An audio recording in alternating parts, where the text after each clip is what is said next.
Hello. Hello. I am 4 a.m. hallways. And I am Chicken Spin. I am the spinner of chickens, the chick magnet chicken spin. Yeah, Yeah, pretty much. that's what everybody calls me. I'm well known. Yeah. Today we are going to be doing a production breakdown of the album we produced together. It's an instrumental album with a few segments of talking and scenes and stuff. We're going to be talking about all that together because we made it together. And this is our collab album. Yeah. By the time this is posted, the album is out now wherever you get your music. Yeah. So I suggest if you haven't heard the album before watching this, that you listen to it. But also, I couldn't care less, and maybe this will give you like a better appreciation of the album before you listen to it. However you listen to your music, if you like knowing about the lore about it before you listen to it, go ahead. Because there's lots of lore. This is a thing. There's lots of lore. Everything here means something. Yeah, everything means something. Yeah. So, yeah, the first song that we are going to be doing a breakdown of the production of today is the first song on the album. It's called The Wicked Return. What will we ever do now? The Wicked Return. Where are the wicked returning from? I think that's the first thing that we gotta Yes. So, where are the who are the wicked? From? Yeah, who are the wicked? Where are they returning from? So, what's the deal? I have this kind of story that goes through a lot of my music, a lot of themes for my music, even though it's instrumental. And this story is about this cult that causes problems in a town that eventually causes problems for the entire earth. And they worship a god named Octu, who is a real god. Yes. A real god. This isn't a fake cult. This is a real... Well, in the fiction of this... The god is real. The god is real. The god is real in the fiction of it. This is actually a sequel album to my album that I made a while back, I think 2023, called The Witching Hour. Witching Hour is about pretty much the first album that I ever did that mentioned or was about the cult. And it was kind of like where I was fully realizing the lore that I kind of had inside my head for 4am Hallways all this time. You can read a lot about this inside my website, 4amhallways.com. I have links to it on my YouTube channel and everything. You can read much more about the stories and everything. I'm not going to go full into detail about that because we're just talking about the music today. Yeah. But just the story stuff is, it's there, but you don't need to know it to enjoy the music. Exactly. It's more for fun. It's like... Exactly. Yeah. It's like headcanon, except it's real. Uh-huh. Yeah. That's the thing about it is, like, this is music that can be enjoyed by anyone. I'm sure lots of people who listen to my music, are never gonna understand like the lore or anything, but they love it because it's cool, and that's all you need to do. And I feel like the music is so cryptic already that you can enjoy it without having to like have a deeper understanding. I mean, like I got a comment on one of my videos like, "What's the sample from?" And I was like, "Oh, we re-recorded that. It's not a sample from a movie or anything. This is the movie." Yeah. All right, so this is the first song. So The Witching Hour was the original one, and now this is the sequel to it. The sequel to it, The Forever Witching Hour, which is overarching story about the cult leading up to the days of destroying the world for Octu. We will get more into that later. So here we go. This is the first song. We're gonna start with listening to this room noise that we have. We start off with this, I think. It fades in. And it's literally just wind with some weird chorus. That's all it is. I'm sure you can barely even hear it. But it's that. And then we have these weird little sounds that we recorded. This is the first thing we ever did for the album, actually. We almost recorded this all in order. Actually, when we started the project, we were recording every song and the order of the track list, but then we slowly fell off with that. Where's this sound from? What did we get this from? So we got this from a fan that was right here. It's over there now. So the little fan. Yeah, the little fan. Yep. And it was just this room noise. Mm-hmm. But then here we have these weird little sounds over here. Let's see if we can hear it. Just banging and stuff. Yeah, I think I literally said, let me just smack this stuff for a minute.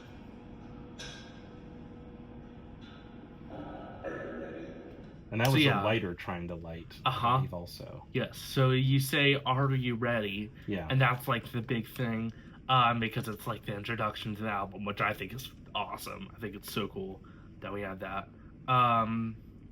And yeah, that's pretty much what happens inside of this intro. That's all it is. It's the are you ready?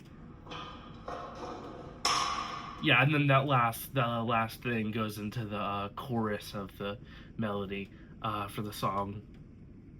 But yeah, you say, are you ready? And then I posted that on Instagram, a picture of the zoomed in mask from the album cover, and I said, are you ready? Alright, so what we have here is we have a very large choir of things, including us as well. We both recorded stuff for it. Oh yeah, that's right. That's right. It took a long time, but we'll review it here. It sounds terrible, but in the mix it sounds great.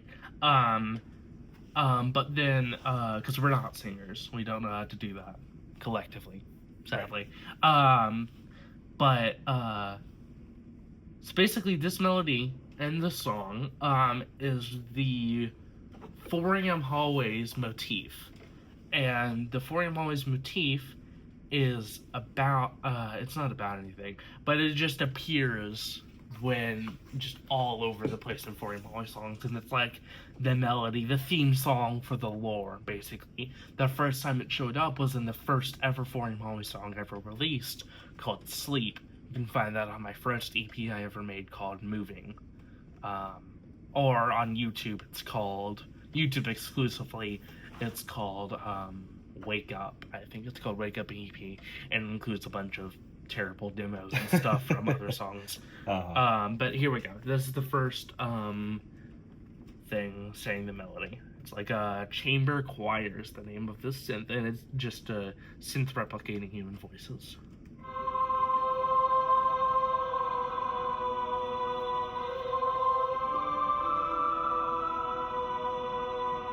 Just absolutely beautiful. The thing about this melody is I used to not use white keys and black keys because I didn't think you were supposed to. I was very dumb. Alright, we're gonna move past it. That's why this melody is only white keys. And then we have our vocals, so it's pretty funny.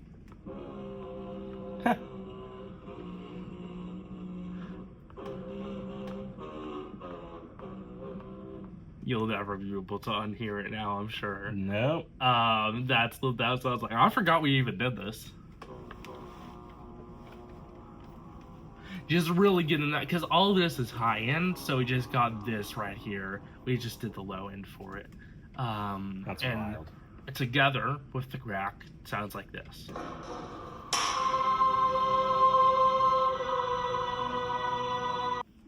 Alright, so we have 2 risers. This one, just a apple loop, just a riser. And then this one was just used in my song called The Shadow Man from Fears. And then, yeah, so those 2 risers lead into this right here.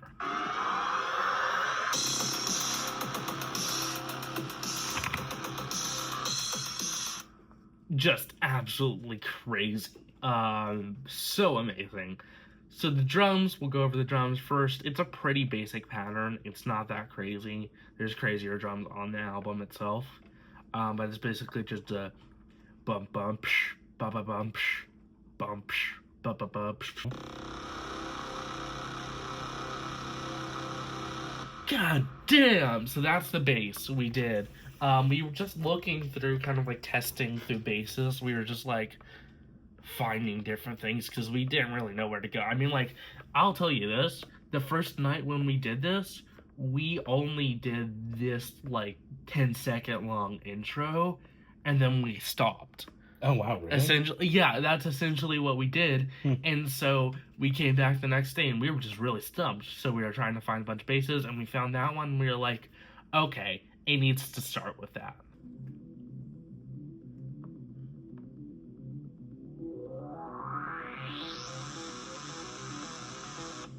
That's like what I did. I think I was the one who did that solo, but yeah, I think I did that solo. But I'm gonna break it down real quick because it's one of the coolest parts of the entire album, actually. It's something I never really do. I never really do this. If you remember my song The Fermi Paradox, I do something like this, but not always. I automated the cutoff so that it would slowly rise up. So at start low, the cutoff would start low, so it'd start all like whoa, and then it would turn into me, you know. So as you can see here with the cutoff line, it's going. Oh yeah. Yeah, for this little section, we cut off all the drum beats and everything, and just have this, just the bass. Fully realized, no automating here, and then just a hi-hat.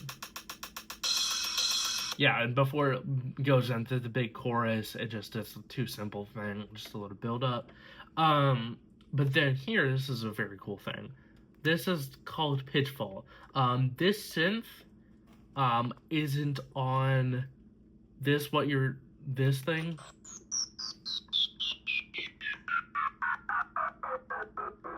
So that's not on GarageBands normally, like computer GarageBand.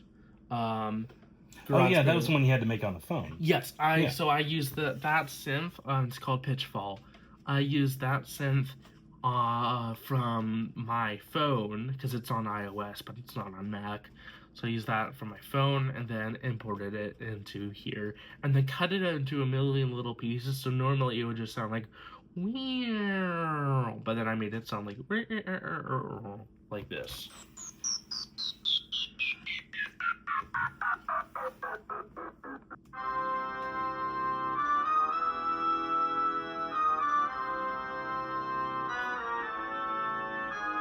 And the thing about these trumpets are, for the rest of the song, you're going to be hearing this melody. This melody is literally nothing like the actual 4 AM Hallways motif that plays throughout the rest of the song. This thing with the choir. But it's completely different. However, it follows kind of the same structure and has a bit of the same notes of the original. So as you can see, here it goes. It's basically just like doing... what it's basically doing is just doing the 4 AM Hallways motif, but then like making it evil. Okay, here we go. That's my favorite part. This is a scream that Chicken Spin did. Oh my god, yes. The scream that we had to text the mom, we're about to do a scream because it was late at night, and then we had to tell her, it's all gonna be alright. I thought I did this in the car. No, that was her sacrifice. That one. Oh, yeah, okay. So this is...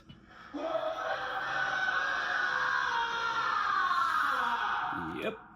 Pretty crazy. Pretty crazy, I must say. I remember you said, like, we need some bells in this song. Yes. That sound like the Grim Reaper is coming to town. Yes. The death knell. That's what it needs to be. So that's what I did. But about this thing, the idea was like one of the cultists like being in a psych ward and like one of the padded rooms and just kind of like singing the melody to themselves.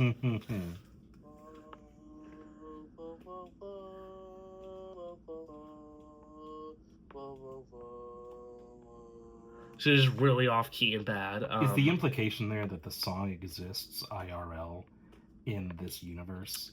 And like Octu like Octu sings this song sometimes, and that's why the cultists know it, or yeah, essentially. I feel like this song is kind of like a metaphysical transient, kind of like between reality, melody inside of the universe that kind of exists and is like the melody, but like it's not like you hear it on the radio, or it's not like they have like official songs and they write the melody down on their like books and stuff, the cultists.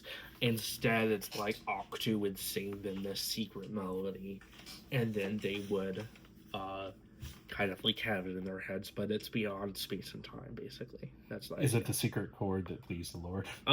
Yeah. It starts off with Chicken Spin being kidnapped and tortured by cultists. Yay. Love that for me. Please. I have a family, please. You have to understand, my name is Joseph. I have 2 kids, Caroline and Robert. I have money, it's not a lot, but I'll give you everything I have. Just please. Please. Please don't. Please. That's how it starts. It's a cold open. Pretty crazy. Mm-hmm. Do you want to give any context to this? I just the one interesting tidbit I have is that I was improvising the entire thing as I was going and didn't even know I was going to start talking about children, but I remembered that I was supposed to be some kind of a hostage, and that when you're a hostage you're supposed to humanize yourself to people by like saying, you know, the names of your kids and things like that. Yeah. And so that was me trying to humanize myself. Yes. So here we have this. This is actually thinking of GarageBand that I made in my iPhone, but then I exported it to Mac for this. But it's this kind of really dark sound, but it kind of rises up while you're getting more intense here. Caroline, Robert, I have money, it's not a lot, but I'll give you everything. Please. Please. Please don't. Yeah, so it kind of rises up there, kind of like a horror movie. And then this is actually me doing the scream here, this background, like, the idea for this thing that I'm about to show you is basically just imagine this is being recorded, like, a mile away from the hills where this is happening. And you just hear this like a mile away, the person screaming and all the reverb.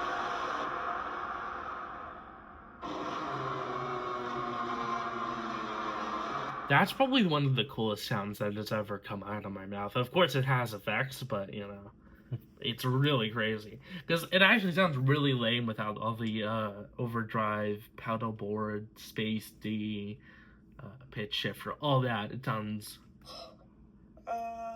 yeah, that's all it is. Wow. But then with all of this, it creates this absolutely hellish landscape of a sound, of a scream.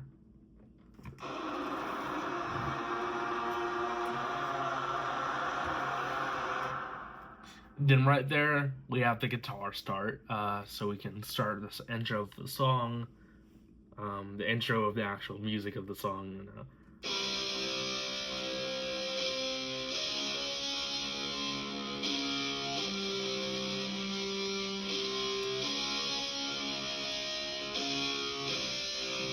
So, and this one's really important to us because we're both huge metalheads, you know? Yeah. No, we didn't know this was going to be a rock song. I think we never talked about that, but it kind of just happened. It kind of just became a rock song. Yeah. It's a rock song, and it kind of makes sense because it is very, like, metal-coded with the screams and everything, so...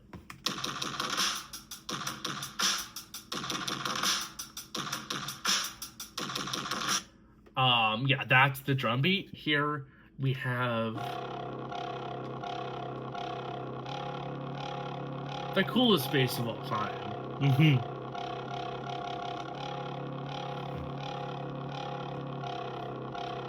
Yeah, just really cool bass. And of course, the bass does not come like this. Sadly, there's no bass in GarageBand that comes like that. But what I did is I added overdrive to it.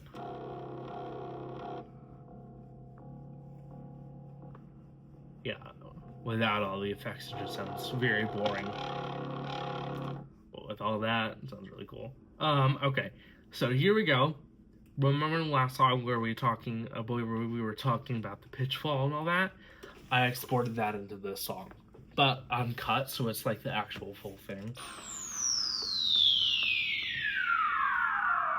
That's one of my favorite synths of all time on GarageBand. It's so cool. It can be used for anything. It's just What's awesome. Pitchfall.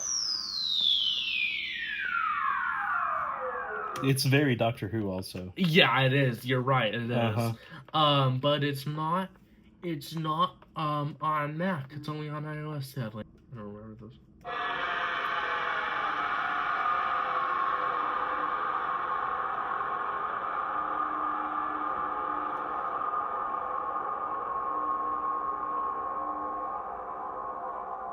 Wow. Okay. So that right there, that is the computer recording me playing on my phone.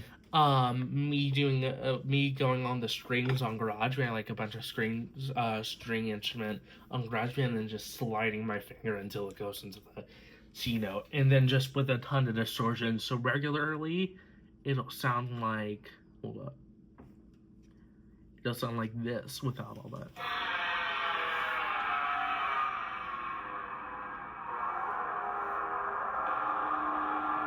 And then I just add all that there.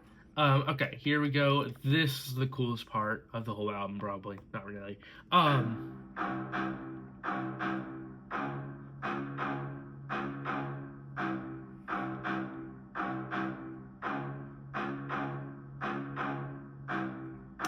So that right there, I know it looks like it's an Apple loop. It's not. Because it is an audio track. Because once again, we don't have strings that sound like that on GarageBand Mac. So once again, I exported from GarageBand Mac, from GarageBand iOS to my GarageBand Mac.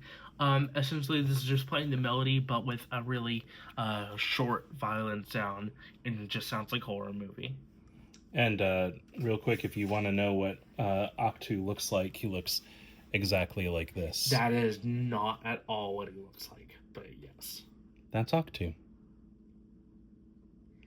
You know, I think that's the EP man. That is the EP man. Wait, yes. That should be okay. Confidential. I have drawn a new version of the EP man. Confidential. This should be the cover for the EP remix album. That includes Zero Nightmare as like a bonus track on it. Sure. Yeah, that's what we'll do. That's really cool. It's a really good drawing. I love that so much. The texture is beautiful. It's just the alien from X-Files. You know. All right. So right here, this is really cool. So this is a conclusion to the story of the hostage and all that. Happens in the bridge. Basically, the cultists kill him. Yeah. Because they don't need his money. They are doing this for Octu.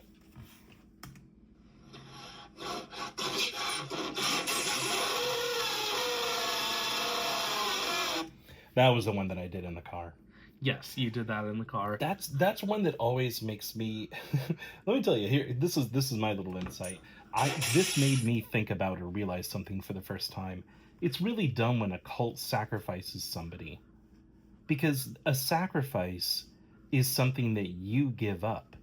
And like, if I sacrifice you to my God, you're not the one giving up something. I'm just killing you. Yeah. That's not a sacrifice. Yeah. A sacrifice needs to be when you give up. So all I'm saying is the cult should have been killing themselves. That is or true, each other. but they already do that. Yeah, So this is more of a mission. This is more of a mission. Yeah. It's just nobody does that. Right? Here's what it sounds like without all the distortion. Moving on. Oh shit, ow. Jesus, that hurts. Yeah, I definitely turn down the volume on that so that it's not just piercing our ears. But then this is the drop. The drop is the scream.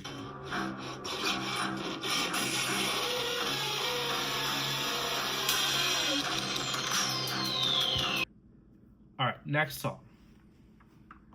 The next song actually was produced on GarageBand iOS. So we don't have it actually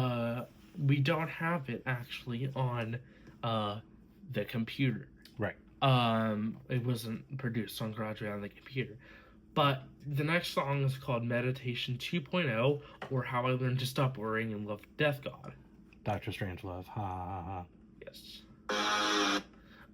This song is a remix / sample of the song from the original Witching Hour, Meditation. Yeah, just Meditation. Sorry, I was focusing. Yeah, that's why it's Meditation 2.0, right?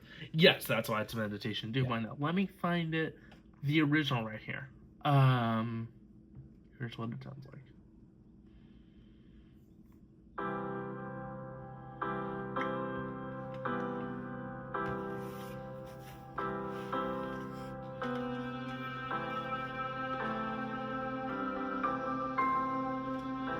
It's just like this from the whole song.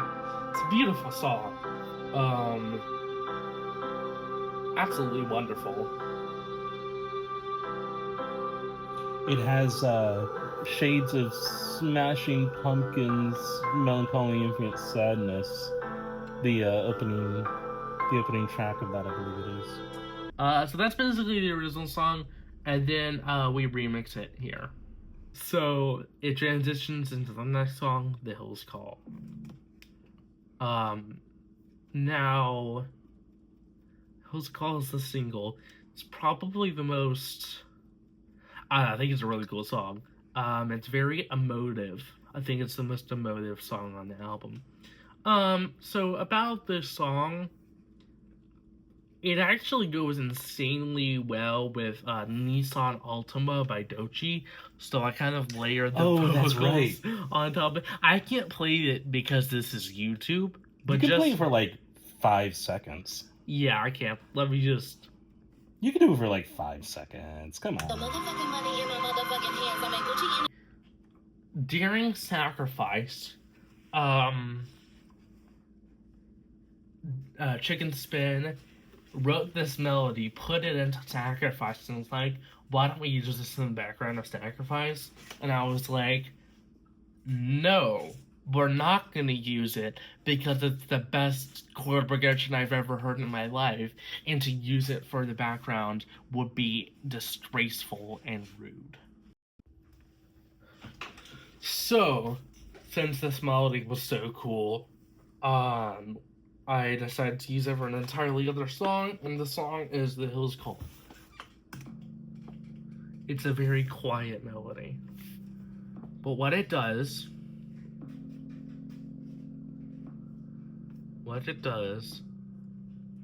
is it adds mystery. Alright, so the melody comes here, and then fading in is this little clicking sound. Essentially what the clicking sound is I just went like this and then looped it a billion times. And also faded it in with automation.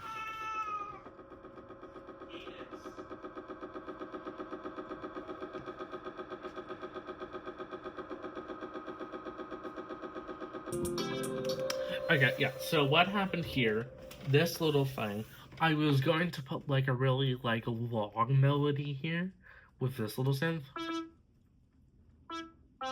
But while I was setting up the synth, I accidentally went like...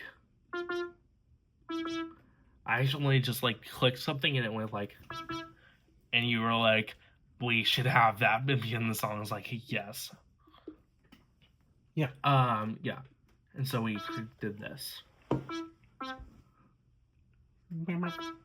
I think you wrote this part. I did, yeah. So everything has been incredibly chill so far, but it slowly fades into nothing but this little short synth. And then we go crazy. Yep.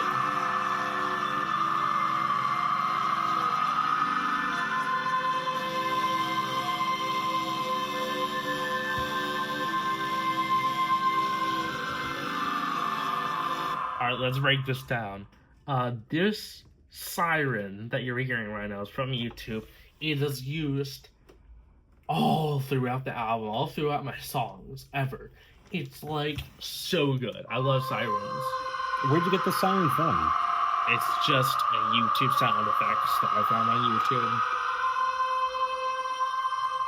So this is the coolest part.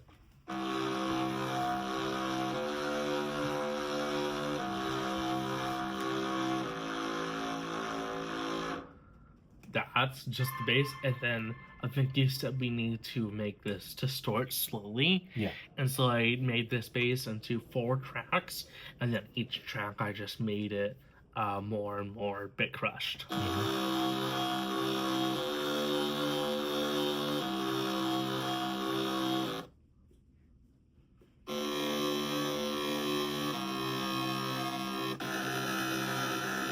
Yeah, until there is nothing left to hold on to.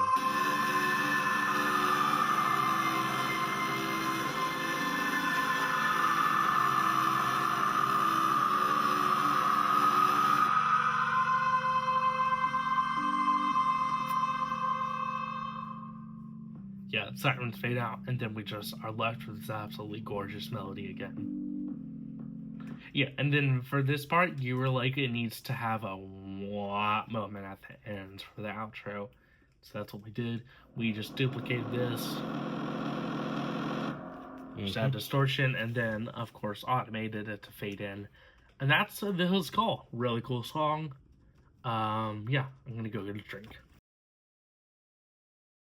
Yes. That's what it was. So we use a text-to-speech voice for this to sound kind of like an older lady talking about the ritual, presumably a cult member. And this is essentially her describing what she's doing, describing the ritual she's taking a part of. Yeah, in my vision of it, I was just thinking about, well, I watched Agatha all along, of course, so a lot of witch stuff going on. But yeah, I was just thinking about what's weird stuff that a cult or just anybody doing magic spells, but for real, would actually use. And I'm not talking about like TikTok witches. I'm talking about like the old hag who lives in the woods in the year 1920, who is casting a spell to kill all the people in the town. You know, that kind of witch. Yeah. Not like a I'm setting my intentions kind of witch, but like a I'm gonna get 4 frogs and boil them alive in the mayor's urine, and that'll give his children cancer. You know, like that kind of. This poem is used throughout the song in different parts and slowly progresses. The first time you hear this poem is in the beginning of the song, and it is representing the first part of the song title, Ritual. This is the ritual. A ritual to please Octu. Blood and dirt. Candle string. Ash and chalk. 3 blue feathers from the youngest bird. Grind and stir. Smash and rend. Then into a bottle. So we just start like that with the intro. And just thinking of weird stuff. What is the thing I love about it? What are feathers from the youngest bird? What are 3 blue feathers from the youngest bird? Yeah. I don't even know what the youngest bird is. Yeah. I don't know. I was just making stuff up. I was just spitballing weird things to say. Yeah. Essentially that's what they would do. So bass.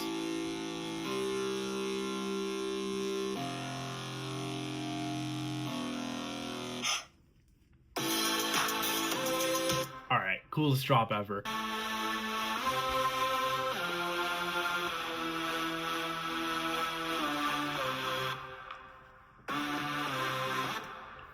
Really cool. And essentially we're just waiting here. This kind of just builds up until it breaks down again. And there's actually no chorus in the song until you get to the very end of it. It's a very long chorus, this right here. But everything is building up towards this point, which we'll get to. Here, this is an analog alarm lead right here, what you hear. And this thing is the coolest thing on GarageBand that I found on Mac. What it does is it starts with, it's completely off key. It's completely dissonant, and it's great. So it kind of rises up before it turns into the actual note that you're putting into it. It goes, so it'll kind of rise up. Yeah. Before it plays the actual note that you inputted into it. Right. I think that's so cool. You can actually turn off it. It's what the setting that this is. It's called the glide. You can turn off it, and I do that sometimes throughout the album. I use this thing throughout the album tons. You wrote this one. Yeah. And then we get another chunk of the poem here. Yes. It's not even a poem, it's a recipe. Like, this is written in some esoteric book. But the next part, so if the first part was the ritual, it was the first part was a ritual. It was like the thing that you need to do to put together the ritual. The next part is the test. So after they have created the potion via the ritual, now they're going to do the test of the potion. Yes. Immerse the bottle in red wine for 8 days. Drink the bottle on the next full moon. Sleep naked outside on grass and leaves. In this way, Octu will be pleased.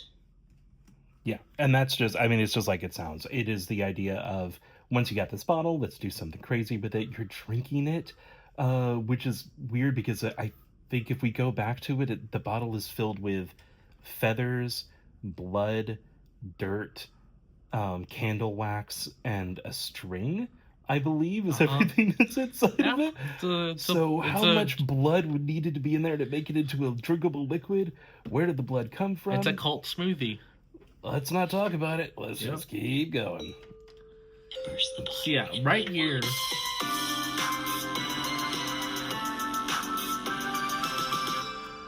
Yeah, it breaks down and just turns into this before you think something's going to happen, because it kind of feels like it's building up. As you can see, it's just getting bigger and bigger. But it subverts your expectations and goes down again before it can get to anything. This little clip of Octu Will Be Pleased I use as kind of like a sample to be thrown out multiple times throughout this little progression that happens here. Octu will be pleased. Octu will be pleased. So it just kind of goes there. So we have the melody that Dad wrote, Chicken Spin wrote, goddammit. I'm not your father. Not your son. I hate you. Fuck you. I went a little bit too far.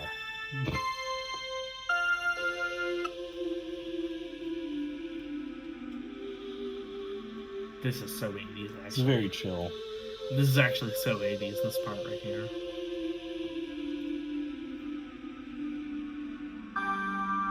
Octu will be pleased. Wow. Yeah. Why didn't I make this part louder? I don't know. This is really cool. But yeah, this is the thing about the song. It builds up. It's like builds up until a cacophony, and it's like this wonderful, calculated. This is basically an EDM song. This is basically like a Porter Robinson world style EDM song. It's really cool.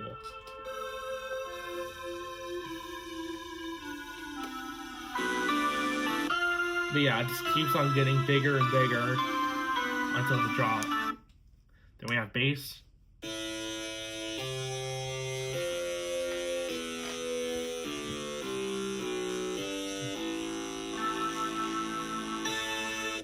Then a lead.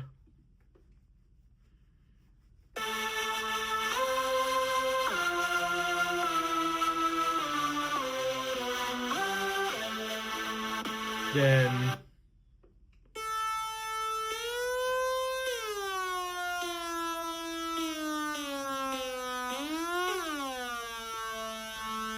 This is actually incredibly Gorillaz coded.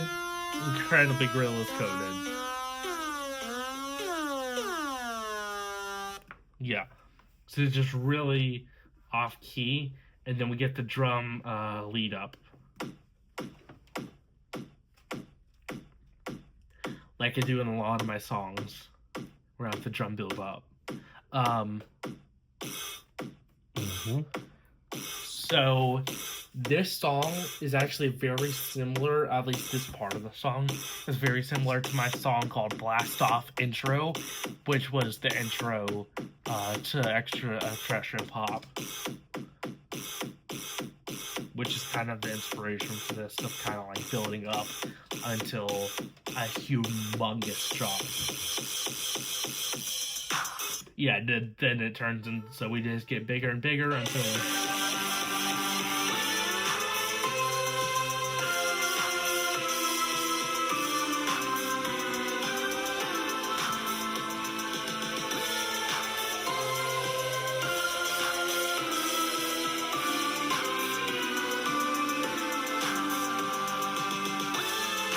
Yeah, and it just loops like that for a while because it's so good. I just had to keep it like that. Again, this is the Siren from the Hills Call. And Siren Head strikes again. And it's just... So yeah, here we go. If you actually listen to the song, it's incredibly satisfying, the drop.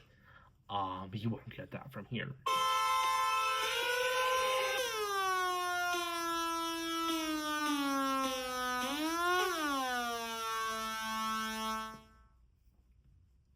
You can't sin in a world without goodness, but you still feel the guilt of your deeds. Absolution comes when Octu smiles upon you. Believe and be reborn, alive, new and free. And in my mind, that is all fake because Octu doesn't care about you. 4AB has different feelings about this. Because I am the creator of Octu. Yeah. But my intention of all this was like that entire thing of like, oh yeah, if you drink some blood and some dirt and then you lay naked in the woods for a while, Octu's gonna love you. I definitely had the impression that, you know, that's nothing. That was my... But yeah. Wow. I think Octu isn't smiling down upon you. I think they're misinterpreting Octu's smile. Yeah. So Octu isn't smiling down because he's proud of you, or he appreciates you, or that he loves you. Yeah. He is smiling down upon you, a mischievous grin, because you would care enough to do his bidding. Yeah.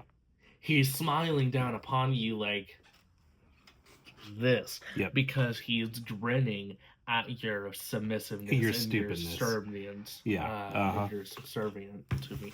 Totally. That is all it is. Yeah. All right. I guess my main point is, I don't think that actually did anything to absolve these cultists of their terrible sins. Yeah, definitely. That did not actually absolve them. And if they did do terrible things, Octu would love it, is all I'm saying. Yes, so, exactly. Yeah. Exactly. So these people are not people are not good. Alrighty. We had to go and do stuff. We're back now. Doesn't matter. Probably never noticed, but we're here and we're gonna do the next song. This song is called Visions on the Side of the Road.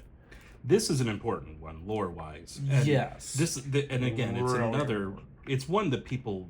You know, you're not going to know the story unless you read the other stories, but this is an incredibly important part of the entire 4AM Hallways lore, because this is the moment that not the protagonist, but our point of view character, Orville, his father, is hit by a car, I believe, on the side of a road. And... He's going to pick up Tex-Mex food because they're in Texas. Yes. And his car gets hit by another car and he... Yes. Yeah. And then this is the time that he then is going to be taken by the cult. Yes. Yeah. So what happens here, he gets hit and he is at a near-death experience, and then he has a vision from Octu. And Octu tells him, if you worship me, do my bidding and form a cult in this planet, I will let you live. But you can't see your kids and your wife anymore. And Octu presumably convinces him that his kids and his wife are purposely making him die. Yeah. And convinces him and gaslights him and kind of like makes it imply that it's all their fault. Does a little Palpatine, Uh-huh. Anakin Skywalker, your wife is gonna die, so blah blah blah. Yeah. Yeah. And so it's like he then forms the cult, and this is the only cult that's on Earth. Each planet that inhabits life has a cult. And Well, there's other cults, but others Octu cults. Yes, but this is the only Octu cult. Yes, of Yeah. course. The Branch Davidians are still out there. Yeah. The Are only they still out there? I don't know. I don't know who those people are. It's a real life cult. The only Octu cult on Earth, and then there's of course Octu cults on the other planets like the planet Mars with a Z or Zorg. Mars Not with not a Zorg. Z. Not Zorg, but Mars with a Z. the fictional planets that I've made. Either ways, he has the vision, and so this is the vision on the side of the road. Either ways, Octu indoctrinates people in a very near-death experience to be his, to do his bidding. Yeah. That's basically what, and this is that. And the importance of that is this is where the cult on Earth forms, and that is the cult on Earth for Octu helps Octu destroy the world, and that is destroy Earth, and that is like a really important event. So if Obviously. if Orville's dad never got hit by the car, Earth wouldn't be destroyed. You don't think Octu would have found somebody else to do it? He would have, but what I mean is that there was a certain event that the cultists did that made Octu want to destroy Earth, specifically his events. So it would be very like Yeah. yeah. Okay. It's a lower chance, but it could still happen, of course. Yeah. Possibilities are endless. All right, first thing we have is this forest ambience I got on YouTube.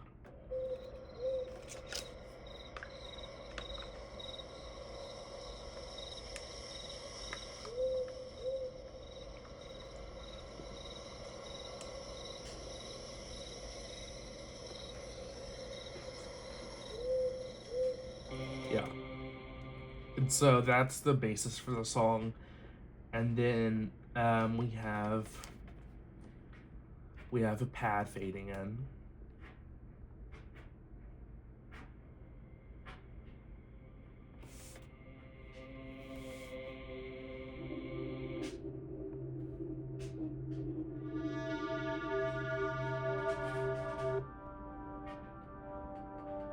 Yeah, just a bunch of pads. So it's very ethereal, because it is a vision from a god, so it's very ethereal. Then we have this melody right here.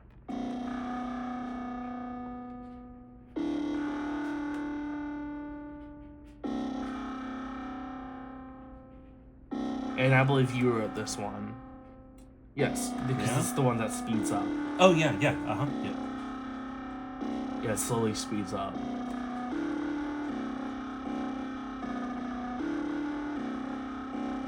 And then I duplicated it into this little piano.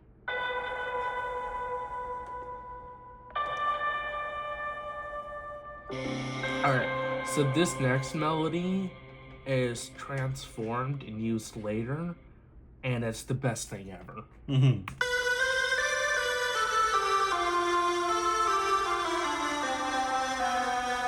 Just so, it's honestly my favorite melody I've ever made.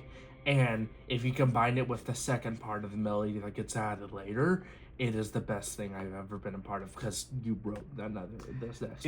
It is really cool, and it is funny also what could have been, because yes, we'll give them the behind the scenes, yes, but there was a time when something else here might have been happening. Yes. We'll talk about that later. So this is what happens next. It is Whispers of the Cultists, of course, performed by Chicken Spin. Can you give them context for this?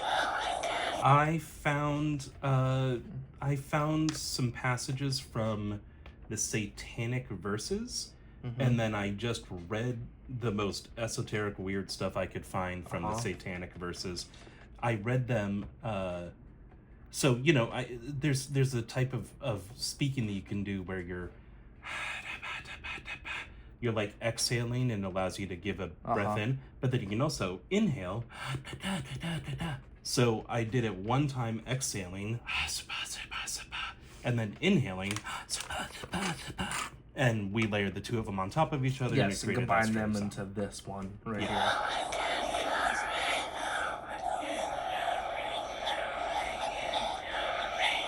Really creepy. I love it. Yeah. It's probably the best part of the song. It's the melody, the saxophone, but we'll get there. All right, so yeah, it just turns into this, and then we get the bass. So this is the basis we got. It's like a little drop. It's a mini drop.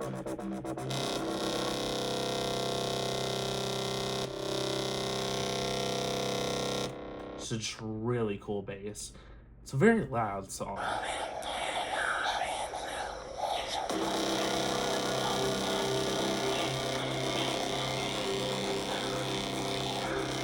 Good bass. So that happens for a while, and then we get this melody. Like, once again, you wrote. You had a lot of part in the song.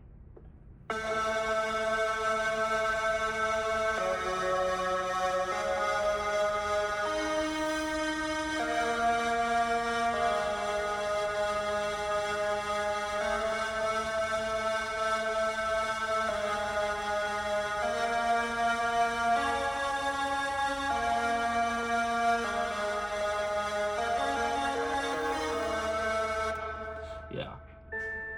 And then we layer that on top of the piano again. And then we add once again, the analog alarm synth from Ritual Desktop Solution.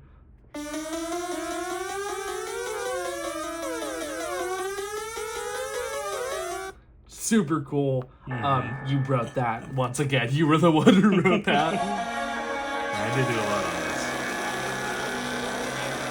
Oh, get away from me! May Christ compel you!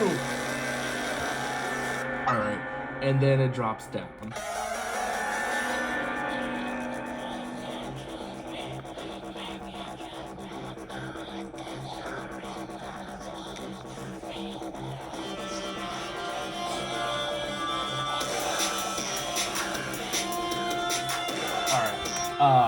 So this is just That one goes crazy. It's really good. It's really incredibly good. I'm so proud of it. So what we have here is we have saxophone. We were talking about saxophone from like the very beginning of the project. Yeah, at the very beginning, I think one of the very first things I said was like getting some like Cowboy Bebop saxophone is what I wanted to do. Yeah. Although that's not a saxophone, I believe that's a trumpet. Yeah. That's a trumpet. Yeah. Well, I was like, maybe we should do that for Tin Can. Yeah. But instead we did it for this song, and we made it a saxophone, and it works so well. It's like a mysterious saxophone.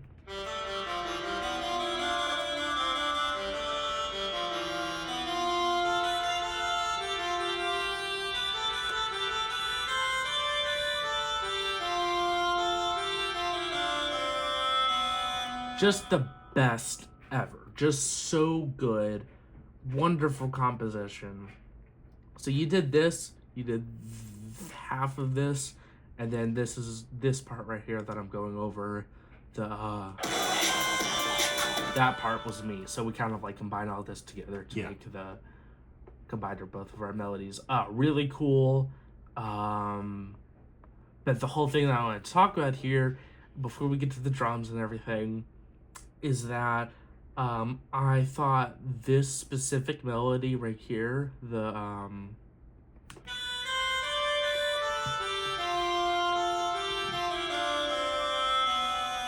I thought it sounded like a creepy nursery rhyme that you would hear in a movie. Yeah. That kind of like is the little creepy child singing about like you will die and it's a nursery rhyme.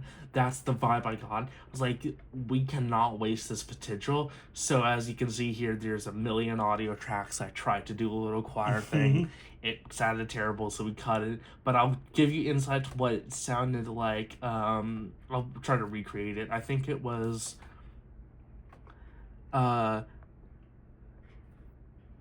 the prophecy says you're weak, that is why you will never leave. That was the thing. Yeah. And I was trying to get that in there, which it would have been cool if I was a good singer. Yeah, so that's what we did there. The prophecy says you're weak, that is why you'll never leave. Something along those lines. Yeah, but like and it just didn't work. We were trying to sing it. We were trying to do all sorts of stuff with it, and we're not able to make it. Like it would have worked great if we were good singers, but whatever. Yeah, we're really bad. Neither of us have good voices. Yeah.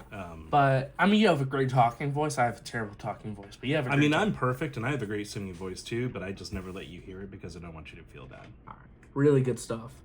Next song is called "A Message for Octu." Who will save us now? This is where stuff starts to go down. Okay, well, I don't have the real context for it. I'm sure we could look this up and find out the origins of it, but there's a phrase that has always stuck in my head. It actually came because of Buffy the Vampire Slayer, season 2, when the whole Angel Angelus thing is going on. It's something along those lines, and Buffy is like, hey, why don't you taste this ice cream? It's great. And Angel is like, I can't taste it. It'll just turn into ash in my mouth. And like in the Buffy universe, any food that the vampires try to eat will just taste terrible. It'll turn into, I think it literally turns into ash in their mouth. Mm-hmm. So I was imagining to myself, Octu is a god of death who hates everything and is awful and horrible and evil. Except he loves himself. Except he loves himself. But because he's like kind of messed up, he would probably like the taste of ash in his mouth. Yeah. And then I started thinking about sacrifices, and I started thinking about killing and how they would actually do that. So it turned into like this. We have no place to demand, no worth enough to ask. Hold your mercy in your hand and glimpse this bloody mask. We sacrifice. Expose the surface of this place. Their bones will pay our price. See the blood drip down this down this face. Let me be the ash in your throat. Let me be the ash in your throat. Let me be the ash in your throat as my blade carves this throat. We have 2 points here. The glimpse the bloody mask, the blood drip down the face, that's the beginning of it. Each of these is really just all about getting to the point of talking about seeing the bloody skull. The souls are violent fuel, transform the unwilling dead. We are nothing but a tool, rip the skin from this head. So glimpse the bloody mask, blood drip down the face, rip the skin from the head. Let me burn and turn to dust, bash my corpse against the hull, carry my flesh where you must, and break open this skull. So the skull, rip the skin from the head, break open the skull. Let me be the ash in your throat, let me be the ash in your throat, let me be the ash in your throat, as my blade carves this throat. So this, in my mind, is like an actual cult ritual where a cultist is perhaps killing himself by cutting his own throat and trying to saw his own head off, and then the rest of the cultists finish the job, and like this is the prayer or the song that they would be singing to go along with that. Yes. That's the vibe. And then in the end, when they are dead, they will be consumed by Octu, their soul. As we see, the souls are violent fuel. So it would be the soul that that this person had would be going to Octu and would be, food for Octu. Yes. So super cool. Before we go, love all that. Before we go into the actual song, I want to take a look here. Yeah. You have a part where you say... Oh, yes. The sacrifice part. Sacrifice. I wrote down sacrifice, sacrifice, sacrifice, but I perform it as sacrifice, sacrifice, and I pause on the second one and I mess it up, which is a reference to a 4 a.m. Hallways song. So I'll continue. Yeah, go ahead. Yeah. There is a chant that is appearing in tons of 4 a.m. Hallways songs, even in Everyone's Leaving. That is this chant that the cultists say when they are sacrificing and doing the rituals and stuff, and they say sacrifice, so sacrifice, oh, and it's very cringy. I've always thought it to be corny, and I've always made fun of it a little bit because nobody in real life goes, it's something that we do in effects afterwards in audio. Nobody goes sacrifice, so sacrifice. We do it in editing to make it go so. You know, nobody does that in real life. Yeah. But I imagine, okay, well, let me save this. Let me be Dave Filoni in season 7 of the Clone Wars and save the lore from the ignorant youth. And so I created it as a, like the person is gasping for breath, like sacrifice. Sacrifice. But it's always been that way, not as realistic, but it's been that way because it goes along good with the drum beat. Exactly. So, but now I made sense in the lore because this is the sacrifice. It's a sacrifice moment. What it actually sounds like in reality. Yes. Okay. So let's get into the monster that this thing is. We have no place to demand, no worth enough to ask. Hold your mercy in your hand and glimpse this bloody mask. So yeah, we are saying this is all saying then they talking the poem, but then I play piano behind it, very discorded and chaotic. Live piano. Yeah, and the live whole piano thing, on the actual piano. What we machine. did here was we had you were reading the poem. It was all one take. You read the poem. I played the piano, and that was the whole thing. Yep. We sacrifice. So yeah, then we had pitch shifter, and chorus, and EQ, and then so that's the low pitch. I think there might be a high pitch. I don't remember. But then we have we have no place to demand. So yeah, it pans to the left, so it's a really big, monstrous sound. So for the second recording of it, and it's not a second recording, but we layered it on top of it with a pan to the left, so it is in your left ear as well. Hold your mercy in your hand and glimpse this bloody mask. We sacrifice. Sacrifice. Expose the surface of this place. Yeah. And then we have one last track. This is pan to the right. I'd like to do that. We have no place to demand. No worth enough to ask. Hold your mercy in your hand and glimpse this bloody So you mask. hear it's kind of like changing pitch. Sacrifice. Sacrifice. Expose the surface of this place. Yeah, so it does all that. Yeah. Which is actually the same thing that I do inside of Meditation 2.0, if you remember. And then fade out. After all that section is complete, we have this pad. So this pad right now is doing, if you can guess the melody, it's the Doom melody. It's da, da, da, da. That's the Doom melody. Mm-hmm. And it's kind of extending it and working around it and stuff. So then we have this noise crush right here.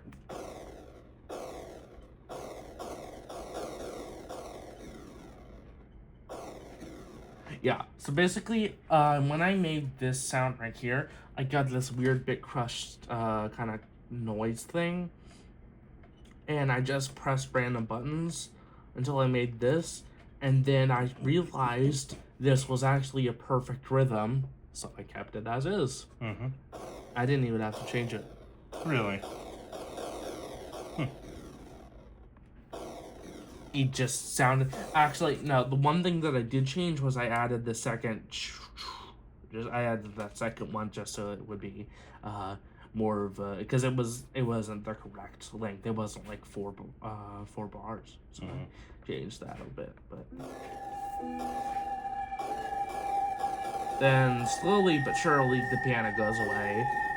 Then we have this thing. The Future Feels Brass is the name of this synth. I love this one so much. I used it in multiple songs, including my song Abyss, which is the first track I used it in, ever. It's kind of just repeating the melody.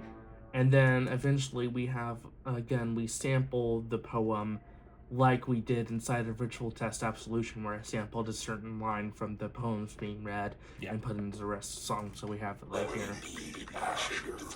So that just repeats a lot. And then right about now, we get another sound. Yeah, and analog alarm lead, like I've been talking about. Really good. Now this time I turned off the glide, just so it'd be a little more normal, but yes, I turned off the glides, but it's the same synth. Alright, and then we have Future Feels Brass right here. Now this comes back full rotation from right here, and then makes a new melody, which turns into the chorus. Basically, the idea for this song is that it starts off with the poem and everything, and then it goes into just a cacophony of sounds and pads and everything, and then slowly forms into a drum beat, into a full chorus that is 4/4 linear rhythm. Like, it turns from wobbly and all over the place to a straight line. Basically is the idea. It's forming. This was, if you can very easily tell, inspired by that melody that is that part inside of the Stranger Things soundtrack that they use. Oh gosh, yeah. That they use in the TikTok sound. Yeah. Da, da, da, da, da, da, da. Of course, it's not the same at all, but it sounds kind of similar.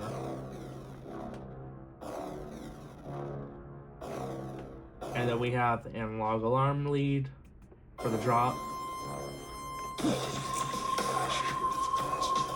Yes. Alright, this drum beat, however, I was waiting for this one.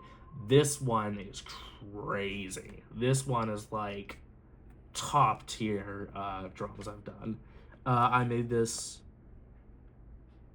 completely. I think this was me completely.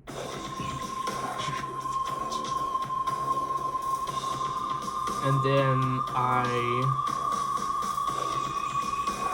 goes away. Started to adjust the drums. And then we have the next part of the song, which is this melody right here.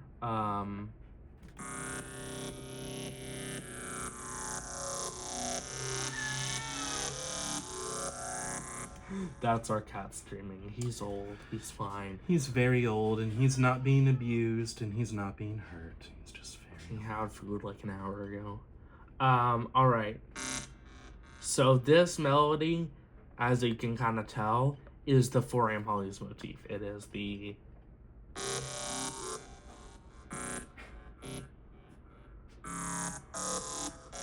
But I replaced one of the notes in it with a black key so that it would sound evil. If it wasn't evil already. Dark glide bass. I love this bass right now. This is my favorite bass right now. It's a dark glide bass. Super... It's loud, but it's also very low. Alright, and then this part right here, this is the anthemic lead, like I've been using a lot in the songs as well. So this is actually similar to a sequence that happens in the last song of the album. Oh well, give up, it's the end. You know, all that. Yeah. Oh well, it's the end, give up, the prophecy came true. But this is similar to that sequence in the way that it kind of says the melody a little bit simpler and then slowly builds up until it goes higher. So it's just the melody, and it's just the chord progression going higher and higher and higher until it reaches a climax.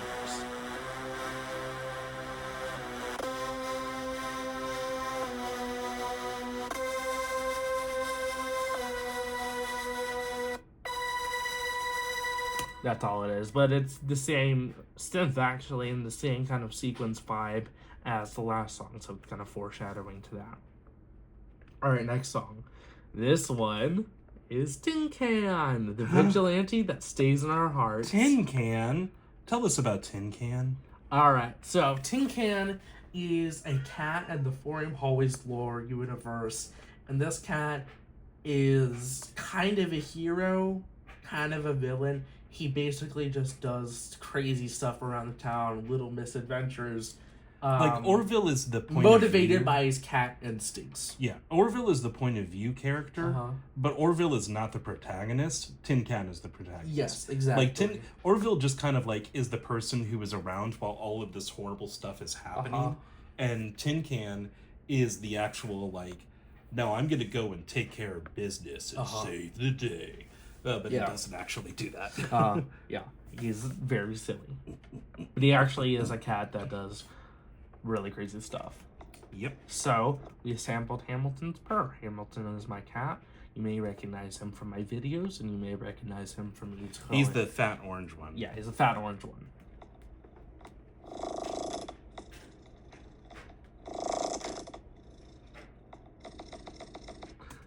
Beginning of the song. So we sample a lot of our cats here.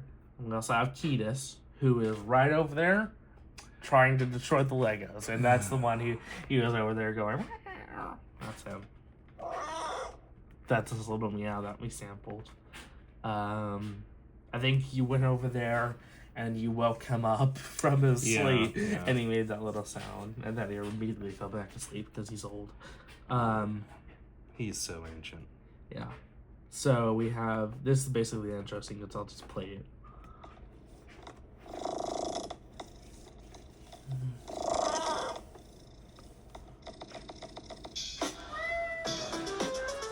And then This is a lighthearted song, if you can't tell. Yeah, it's the only lighthearted song on the album. So that's our cat Kanye, who passed away in 2020. But we sampled his meow because he's really cute. He has a really cute meow, and we couldn't get any videos of the other cats because they don't meow a lot. I mean, Taylor meows, but it's very small, and you can't really record it. Yeah. And Ketis meows a lot, but his meow is annoying at most. I actually have his meows in lots of my songs, actually. But it is used for annoying purposes. He just broke my Lego. Yeah. He wants food. Alright. I'm not going to give him anything. No, he needs to learn. Because, like, he had food. Oh, already. I literally I fed him like an hour ago. Yeah.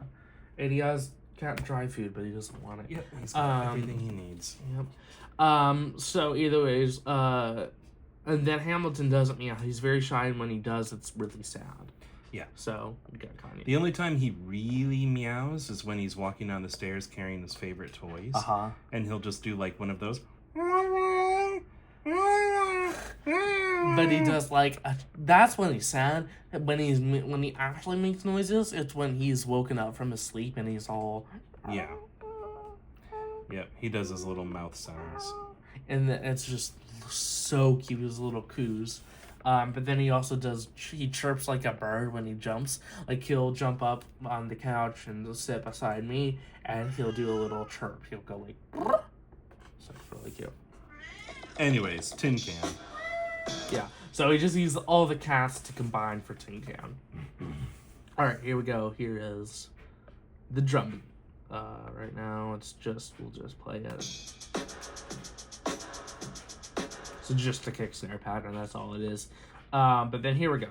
Here's the main thing. I believe you said we should have like a bomba thing, kind of like your song Don't Dead open inside, so that's what we did. We have this little thing going da-da. Hold up.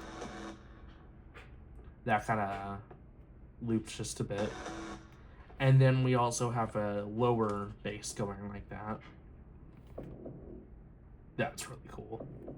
But then that loops a little more than the other one. So it goes... But then we have this lighthearted, like, without all the lighthearted melodies, this would be, without the lighthearted qualities to it, it would be interpret it as a darker song because it has darker melodies and instruments and whatever. But here we go. This is the incredibly funky lead we have here. I don't know how it came to be, but it did. I can't really tell you much lore about it because it kind of just happened.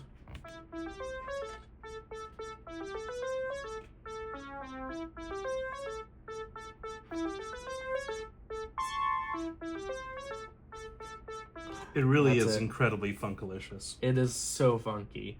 I love it so much. But the full drop. And from there on, the song just expands. So first expansion is we have a little drop. We have Kanye's Meow again, but then a different one that's more intense.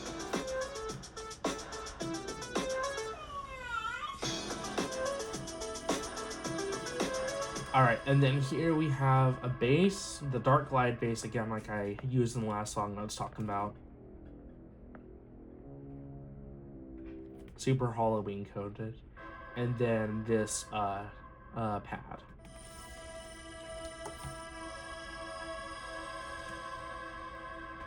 Yep. And then so it just kind of goes and goes, and we have a drop, and again with that cat. Then we have this string ensemble. The vibe was like Psycho strings, like they have in that one scene, Psycho. No, actually, I have strings like that in a lot of the songs of the album. Then we got another pad. Okay, and then this is another drop that includes sounds of, I think this is kind of still. It's a big yawn. It's really big. It's a yawn, but also a cat meow. Yeah, yawn meow. That was his thing that he would always do. He would yawn meow. Yeah. All right, and then so here, favorite part. This is the whistle. Took a while. We had to cut it a bit because it was all. Oh my god. Yeah.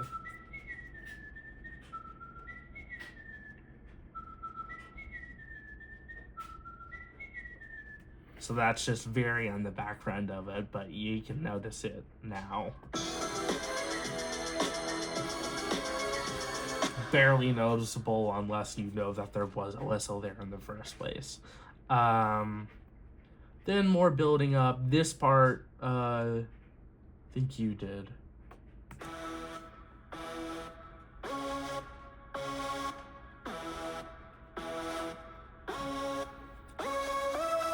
Yep. Just the anthemic lead again.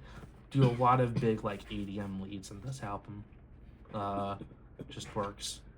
All right, and all that. Okay, bridge. We got a bridge. That beat's leading up, kind of like the other song. It's actually just the same thing. I thought it was leading up, but I guess it's just the same. Just kick. Alright, but then we do a drop, like an EDM, like a dubstep drop with Cutis's Meow.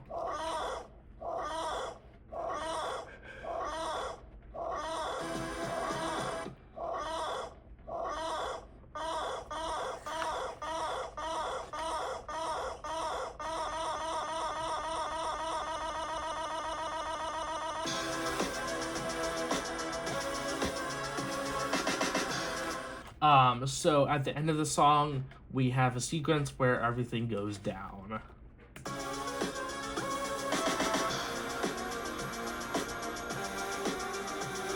So we transpose the melody down 6 notes and then 11.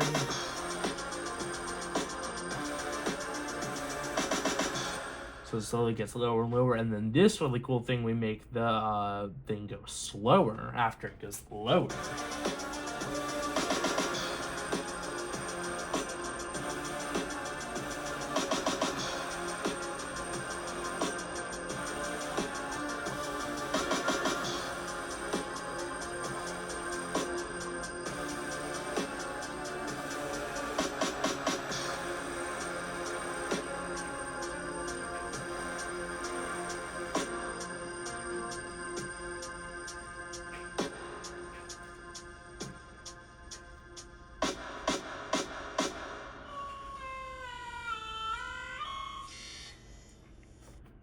Because, of course, the cat's going to fall asleep at the end. Yes. It's a little meow. Alright, so that's Tin Can. I guess we are on the last song. Here we go. Okay, so this song is called Oh Well, It's the End. Give up. The prophecy came true. This song, if you remember The Witching Hour, which this is a sequel to, it's very hard sometimes to remember because of how different it is. The Witching Hour, the last song on The Witching Hour was The Wicked Shall Reign. That was the prophecy. And it was a very beautiful song. So it was about the prophecy of the wicked shall reign. The wicked is the cultists in Octu. All the bad in the world shall win, is basically what that's saying. And then this is about the prophecy coming true. So this is just like, yes, the wicked did reign. Yep. The end of the world happened. All Orville's best efforts to stop the end of the world. All Tin Can's best efforts to stop the end of the world. Yeah, Orville didn't do much. He did, actually, in the story. But yes, all of the best efforts of everyone to stop it didn't work, and world's a big now. So that's basically what this song is. Yeah. So I was saying Tin Can did way more work, you know. You wrote all the melodies for this, I think. Did I? Yeah. So here, let's just see. First of all, it fades in, like always. Because, like, you created this. And then I, like, fixed it a bit. Specifically, you created this part.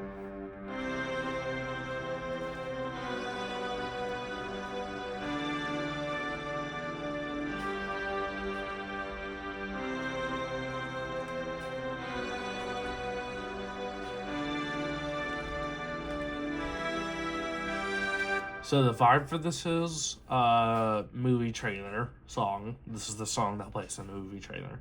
That's the vibe for this. Or the end of the movie, like Interstellar style. So we also have bass doing the same thing.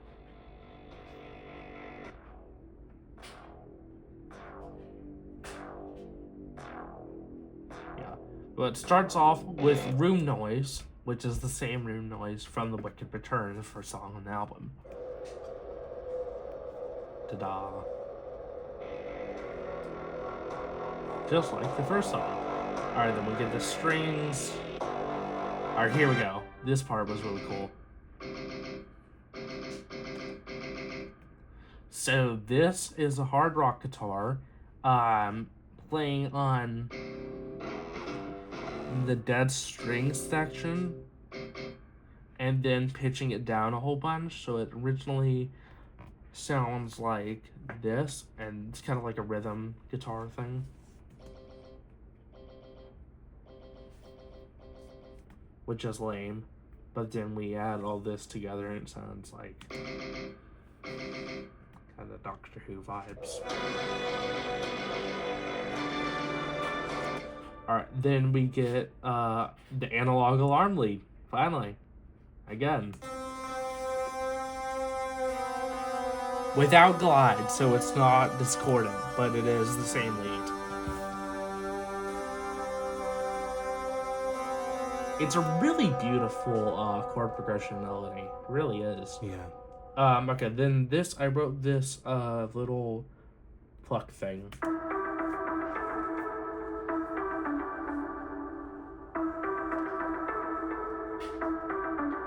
Then we have Rising Up, a riser that I just slowed down a whole bunch to distort. Alright, then It took forever to do. Yeah, it was stressful because we couldn't figure out how to slow it down. I still don't know, but we tried our hardest. Alright, then. So, this is the coolest part. This is... We're doing paper planes here. Yeah, we are doing the gunshots. Yeah, we're getting high. So getting high like, what is it? I fly like paper, get high like there planes. it is. Yeah. So the vibe again was movie trailer. When I heard the melody, I was like, with the chord progression that he wrote, I was like, this is a movie trailer. So what we did is, you know how in movie trailers they do the thing where they're like,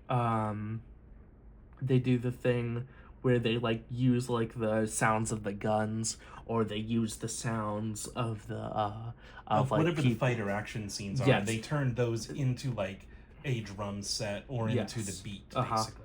So that's what this is. So that's a gunshot. It sounds, let's extend it out from YouTube.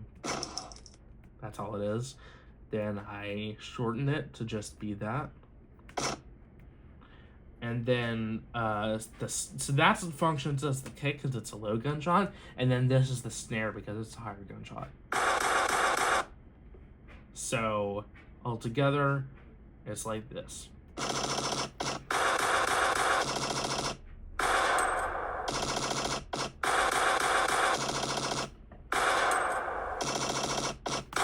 So really cool. I think my initial idea, I just wanted the gun cocking, but I didn't actually think to do any of the. I think the gunshots. The gunshots were my idea. Because I just thought it'd be cool to have the gun cock. So what the whole thing, how it formed, I think I was like, we need to have like gunshots in this. This feels like war. This feels like a war song. Yeah. And then you were like, what if the gunshots are drum beats?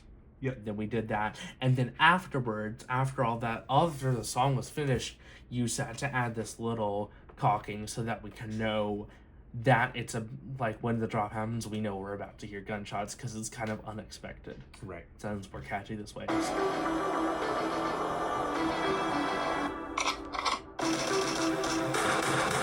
Alright, so that's the drum beat. That's the song, the drop. So here we go. This is the anthemic lead I was talking about from a message from Octu. I said that this sounds, the message for Octu anthemic lead progression sounds like what happens here.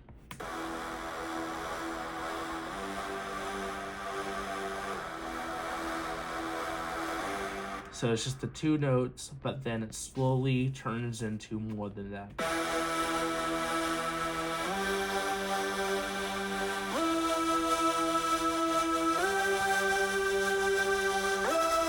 Yeah, it's kind of a climax, and it's actually, I think it rises up.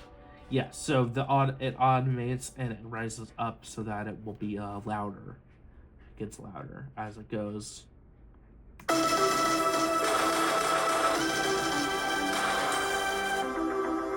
So it drops off again, and then we have this. This middle melody right here. This is still the same block, but you wrote this melody right here. You wrote this version right here. We changed the melody for the block.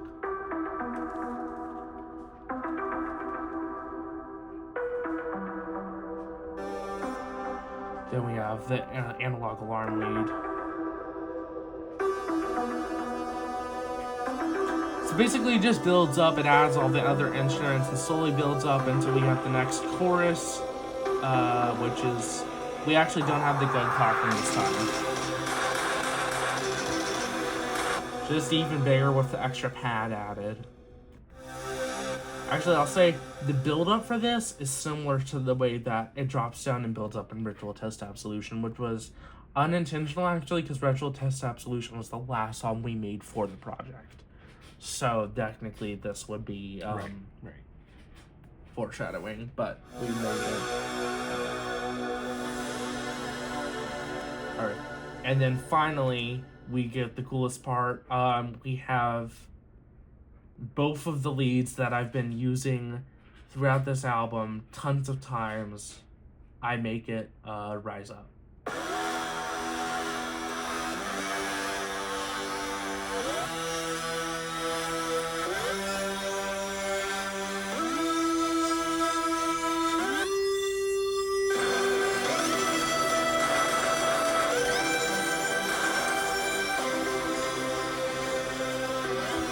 Goes back down, and then we have this cool part. I'll just let you hear it and then we'll explain it.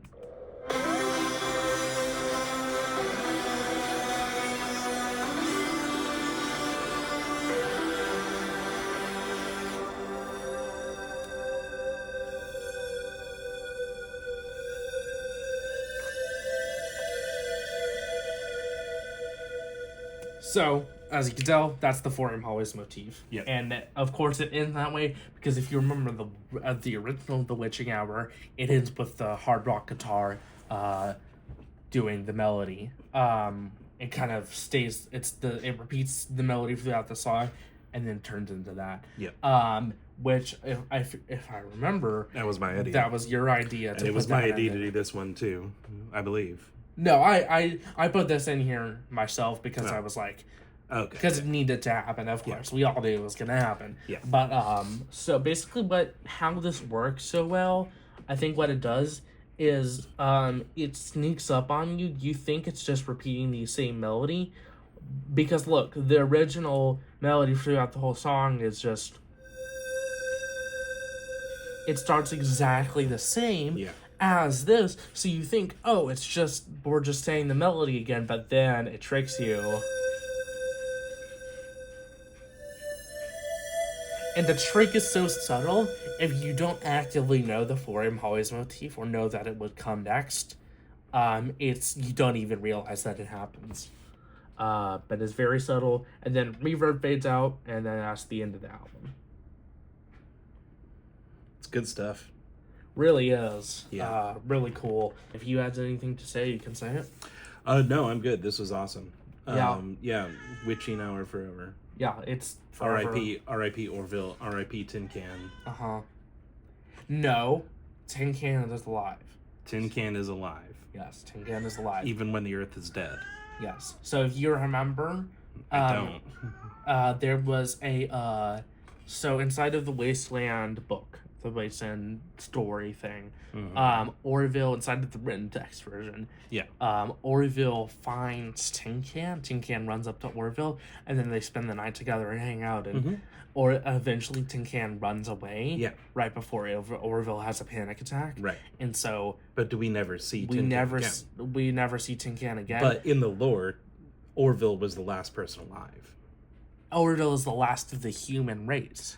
Oh, And Tin Can is a cats cat. have taken over the planet. Maybe. Tin Can is the cat god of Earth now. Okay, yeah, all right. Tin Can is still alive and thriving. Presumably finds technology with his silly ass and finds technology that keeps him alive before ever, and he turns into a He goes into savior of cryostasis only to come out every 4 years to kill some monsters and then go back in. And 12,000 years later, he is, 16 years old and he's walking around scraggly like Ketis and going, and then aliens come and they find him and they give him eternal life. That's the idea. Yeah. The aliens from that's the Zorg aliens. The Zorg aliens come to Earth after it's dead and then do that. That'd be really cool.